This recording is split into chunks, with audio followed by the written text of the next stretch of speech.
Hi friends, welcome back to Polams kitchen. ఈరోజు చింతచిగురు చట్నీ ఎలా తయారు చేసుకోవాలో చూద్దాం. స్టవ్ ఆన్ చేసి ఒక కడాయి పెట్టుకొని అందులో 2 కప్పుల పల్లీలు వేసుకొని మంచిగా ఫ్రై చేసుకోవాలి. ఫ్రై అయిన తర్వాత అదే కడాయిలో 1 స్పూన్ ఆయిల్ వేసుకొని ఎండుమిరపకాయలు కూడా ఫ్రై చేసుకోవాలి.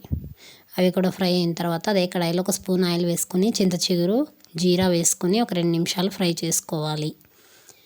ఇవి కూడా ఫ్రై అయిన తర్వాత స్టవ్ ఆఫ్ చేసుకోవాలి. ఇవన్నీ చల్లారిన తర్వాత మిక్సీ జార్ తీసుకొని అందులో ఫ్రై చేసిన పల్లీలు, ఎండుమిరపకాయలు, కొంచెం సాల్ట్ వేసుకొని మిక్సీ పట్టుకోవాలి.